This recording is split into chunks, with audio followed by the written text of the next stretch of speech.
ini aku akan membagikan info penting mengenai gizi seimbang. Sebelumnya, aku ingin bertanya nih, gimana sih pola makan kalian? Kalian tahu nggak pola makan itu apa? Pola makan itu merupakan perilaku yang paling penting yang dapat mempengaruhi keadaan gizi seseorang. Agar tubuh tetap sehat, maka pola makan masyarakat perlu ditingkatkan ke arah konsumsi gizi yang seimbang. Peraturan Menteri Kesehatan Nomor 41 Tahun 2014 tentang pedoman gizi seimbang merupakan panduan pola hidup sehat dengan gizi yang seimbang. Nah, selanjutnya saya akan bagikan 10 pesan umum gizi seimbang. Yang pertama yaitu syukuri dan nikmati ragam makanan. Setiap orang diharapkan selalu bersyukur dan menikmati makanan yang dikonsumsinya. Dengan berdoa sebelum makan, mendukung terwujudnya cara makan yang baik, yaitu tidak tergesa-gesa. Cara menerapkan pesan ini adalah dengan mengkonsumsi 5 kelompok pangan setiap hari atau setiap kali makan. Kelima kelompok pangan tersebut adalah makanan pokok, lauk pauk, sayuran, buah-buahan, dan minuman. Pesan umum yang kedua yaitu banyak makan sayuran dan buah-buahan yang cukup. Secara umum, buah dan sayur-sayuran mengandung vitamin, mineral, dan serat. Bagi orang Indonesia, dianjurkan mengkonsumsi sayuran dan buah-buahan 300-400 gram per hari bagi anak balita dan anak usia sekolah, dan 400-600 gram per hari bagi remaja dan dewasa. Pesan umum yang ketiga adalah biasakan mengkonsumsi lauk pauk yang mengandung protein tinggi. Lauk pauk terdiri dari pangan sumber protein hewani dan juga nabati. Ini adalah sumber protein hewani dan ini adalah sumber protein nabati. Keunggulan pangan hewani mempunyai asam amino yang lebih lengkap dan mempunyai mutu zat gizi seperti protein, vitamin, dan mineral yang lebih baik karena mudah diserap oleh tubuh. Namun, pangan hewani mengandung tinggi kolesterol, sedangkan untuk pangan protein nabati mempunyai keunggulan yang mengandung lemak tidak jenuh yang lebih banyak. Kedua kelompok pangan ini perlu dikonsumsi setiap hari, dan jumlah dan kualitas zat gizi yang dikonsumsi juga sempurna. Pesan umum yang keempat adalah biasakan mengkonsumsi aneka ragam makanan pokok. Makanan pokok adalah pangan yang mengandung karbohidrat. Contoh pangan karbohidrat yaitu beras, jagung, singkong, ubi, talas, garut, sorghum, sagu, dan olahan lainnya. Serealia atau bijian utuh seperti jagung, beras merah, ketan hitam, atau biji-bijian yang tidak disosok dalam penggilingan mengandung serat yang tinggi. Serat ini sangat penting untuk melancarkan pencernaan dan juga mengendalikan kolesterol darah.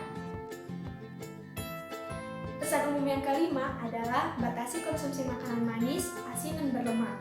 Gula yang dikonsumsi melampaui kebutuhan akan berdampak pada peningkatan asupan kalori, sehingga berpengaruh terhadap berat badan. Bahkan jika dilakukan dalam jangka waktu yang lama, secara langsung dapat meningkatkan kadar gula darah dan berdampak pada risiko terjadinya diabetes tipe 2.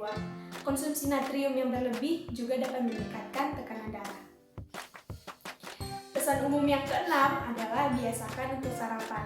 Sarapan adalah kegiatan makan dan minum yang dilakukan antara bangun pagi sampai jam 9.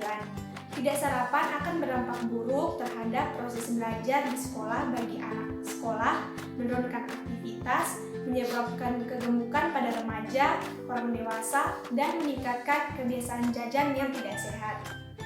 Sarapan yang baik terdiri dari pangan karbohidrat, pangan lauk pauk, sayuran atau buah-buahan, dan minuman.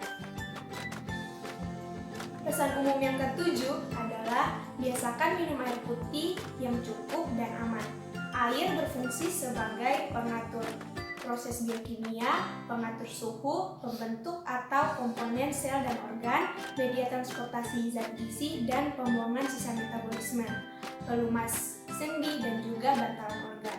Gangguan terhadap keseimbangan air di dalam tubuh dapat meningkatkan risiko sulit buang air besar, infeksi saluran kemih, batu saluran kemih, gangguan ginjal akut, dan obesitas. Kurang air pada anak sekolah menimbulkan rasa lelah dan menurunkan konsentrasi belajar.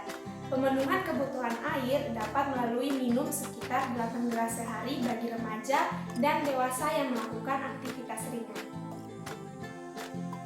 Pesan umum yang ke-8 adalah biasakan membaca label pada kemasan pangan. Label adalah keterangan tentang isi, jenis, komposisi zat gizi, tanggal kadaluarsa, dan keterangan penting lain yang dicantumkan pada kemasan. Pesan umum yang ke-9 adalah cuci tangan pakai sabun dengan air bersih yang mengalir. Kapan saja harus mencuci tangan dengan air bersih dan sabun? Antara lain sebelum dan sesudah memegang makanan, sesudah buang air besar dan mencebok bayi atau anak, sebelum memberikan air susu ibu, sesudah memegang binatang, dan sesudah berkebun. Cara mencuci tangan dengan kaidah 6 langkah mencuci tangan seperti ini. Pesan umum yang ke-10 adalah lakukan aktivitas fisik yang cukup dan pertahankan berat badan normal. Aktivitas fisik adalah setiap gerakan tubuh yang meningkatkan pengeluaran tenaga atau energi dan pembakaran energi. Aktivitas fisik dikategorikan cukup apabila seseorang melakukan latihan fisik atau olahraga selama 30 menit setiap hari atau minimal 3-5 hari dalam seminggu.